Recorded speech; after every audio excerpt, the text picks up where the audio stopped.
Human rights activist Omoyele Sowore says it would be an understatement to describe Ķñøçķś as mad, saying the Rivers State governor is posing as an emperor and shall one day pay for his sins.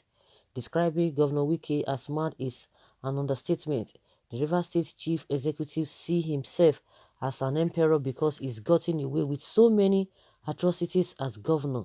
He must think at a point that nobody could possibly hold him to account. Someday, though, he will pay for his sins. Sowore, founder of Sowore Reporters, tweeted on Sunday. At first reports told you authorities in Rivers demolished 2 luxury hotels that were secretly operating in violation of coronavirus lockdown rules. Governor Wike had before the demolition warned that any hotel that goes in contrast to the rules would be demolished. On Sunday, owners of Prudence Hotel, Alodi in Eleme and Etemete Hotel One watched as their assets and investments were rendered to debris in seconds. Governor Wike has said he will do everything possible to protect the lives of Rivers people. In fact, the building of a wall around the state has begun so as to checkmate illegal entry from neighboring states into Rivers. Meanwhile, Sowore is not the only one condemning the demolition. Hundreds on social media are also protesting the demolition of the hotel. See what some of them are saying. As Dr. Dipo Awojide says Wike was showing necessary action and ensuring security agencies do their job well. He was commended for that by many and rightly so. But going on to demolition an hotel is definitely way out of order. That sort of action is really condemnable. A fine should have been appropriate. So another says that Wike has shown a preview on how tyrants can misuse the infectious disease control bill. They will arbitrarily destroy people's properties. Most of our political leaders are tyrants. We should never give them room whatsoever to flex their muscles. Another says, I don't get it. Where does Governor Wike derive his power to demolish hotels for lockdown violation? It is incipient madness. Nothing short of that.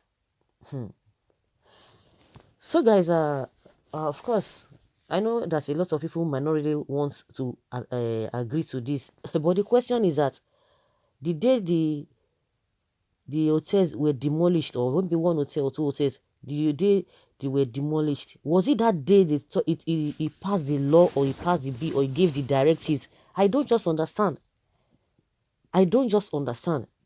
Because most of the time we're always looking at the end of some things. Of course, that might not be the right thing. That might not be the right thing to do. But in the first place, let us even talk about because I think that's where we are getting it wrong. Because I don't even want to agree with Sowore on this. We always look at the end result of something. But in the first place, because the country is lawless in the first place. The country is lawless in the first place. Now, there's a law or whatever it is that was being put in place. He did not just bring it that day. He did not just say, oh, maybe they didn't hear, or you never even put the law. At least I think we need to be objective, because most of the time we're always blaming. But out of the people that committed the same offense, why is it that in the first place you will not even abide to simple thing? He said this.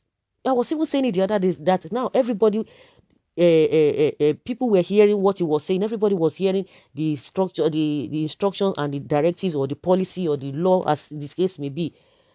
Now, they won't abide to that. They will flout it. Once they flout it, then you then begin to hear sentiment here and there. That is my opinion.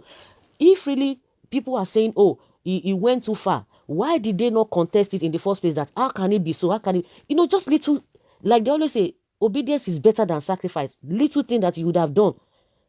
If these people really in the first place, if they are really, I don't even want to use them some kind of a language.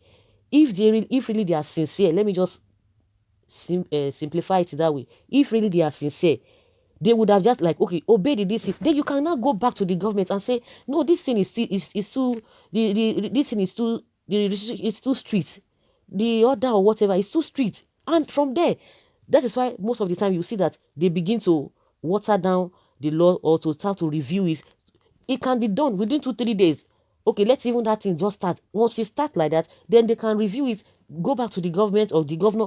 This thing that you put in place, how do we go about it? How do we go about it? No, we will not do the right thing, but once they begin to take action, then that is when we start crying. Everybody should just be, let us even be sincere in the first place. You say, oh, this man is mad, this man is mad, this man is this and that. Then what about the people that violated in the first place? Why didn't they, why are people not cautioning them? Why are people not asserting blame to them in the first place? Because those who are obeying the order, they cannot go. Wike and his team or whatever, they cannot just go there and be destroying their properties, or those who are staying at home, because we saw a lot of people that they were even arresting on the road that left their house. They cannot just go to your house and start arresting you. That what you say we should not go out. I'm in my house. Do you want to come and arrest me in my house? Okay, they say shops will not open. At the end of the day, do you want to? I did not open my shop. Are you still going to come to my house to come and say, oh, who are the owner of this? You can't do that now, or they're just going to be destroying the shops when they are not opened. No, let us be sincere. Let us be open-minded and be objective to all of these things. Simple thing. Just abide with the simple law. No, because some people are always thinking that they are larger than life. They are bigger than law. That is what is causing this thing. That is what is causing it. Maybe this one will serve as a lesson to others. You will keep yourself, because we are just blaming this man. I don't support any politicians. I don't even have that time. But at times, the reason why we are always not getting it right in this country, sentiment is always coming in. Sentiment. Now, they will talk about AMA-juries now. AMA-juries that will be coming, leaving their state when there is a federal directive that no entry to any state. Everybody should stay back. And some people will still leave there. But when action is being taken, we want the law, but we don't want to enforce it. We will just put the laws there, but we don't want to enforce it. That's why we're having problem. Those who will leave their state and be coming to another state when there is lockdown restriction, and yet you tell me that they should not be bounced back, they should not be taken back or reversed back. So what are we talking about? So they should just make the law, and they will not effect it. I don't understand. He said this thing before, and that was when they ought to have cried out. That was when people ought to have cried out. Obey is better than this thing. Obey first before you complain. Once you obey, then at the end of the day, you can go back, and they will go back and say, no, this thing is too strict. These restrictions or this order or policy is too strict. Then from there, they start trying to review the whole thing. I don't just understand. It's painful. Of course, it's painful, but they were warned before now. Now you have, because of a little or whatever. It's not even little, because of just a little disobedience. Now they've spoiled everything. Now it didn't just happen that very day. And we need to be objective. I don't understand. We will make law, yes, we don't want to enforce the law. How do we move forward in this country? I think by today or so, all other hoteliers or whatever, they will shut down. How long is it going to take? My own opinion is that if they had known all this, he had told them this is what will happen, this is what will happen. Maybe they thought or they felt that he was joking. Now they know that he's not joking. At the end of the day, all your this thing because of this thing. If you had closed down that thing that day, would Wike, would you have gone there to go and be destroying anything? He has said it. He didn't just go there and start destroying it when he had not even warned people, when he had not told them. He said if you go out, you will be arrested. Your cars will be auctioned if they see you drive. So what are we saying now? So you should just put the law and just sit down in his office and that's it. And people will be flouting the law and nothing will happen. The same people at the federal level too, they went to Abakari, this in the lockdown, social distance, they didn't maintain. At the end of the day, they were now telling us they are sorry, they are apologizing, this and that. Is that how it ought to be? But other people, if they flout it, any ordinary person on the road, they will deal with that person. A typical example is Funke Akindele. So what are we talking about? His action might not be okay, but he said it before that day. The people are not asking questions. Why did they flout the order in the first place? It's unfortunate that we put law, but we don't even want the law to thrive. We don't want to enforce the law. Just like the way I'm saying is, I'm so indifferent in this whole thing. A lot of people, almost 100% of people are saying, oh, Wike is mad. Wike is mad. Someone says, we always we always know how to tag a government bad names, but we fail to adhere to simple instructions. No wonder Nigerians are known for violation of laws and order. It's true. Just little this thing. Why? Let us even be reasonable. Let's be objective. There were some people are saying, oh, he would have seized this, he would have whatever. But he said it before now. Why did they not? I don't know. But he said it. He said it before.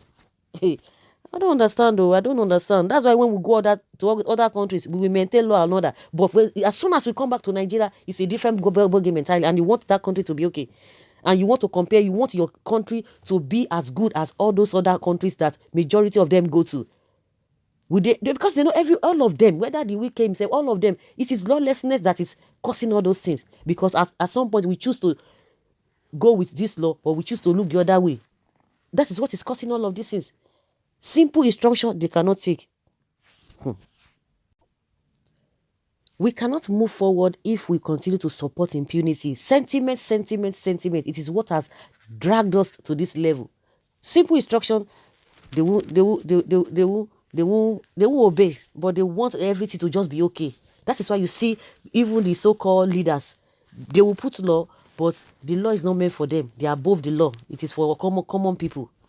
Let us continue with all this hypocrisy and all of that. First thing first, like I said, I will continue to repeat it. He gave the order, everybody heard it, but you violated it, thinking that nothing will happen. But something don't happen now. Now, the whole fault is not from you now. It is not from the Wike that did that. He said it before. Then you would have contested it that no, that shouldn't have been the whole thing.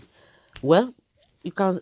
Everybody is entitled to his or her opinion. That is just the way I see it. No matter what, let us say the truth. Oh, the people, they violated, and he told them the consequence of that violation, and they still went ahead. So who are you to blame? They are just blaming the man.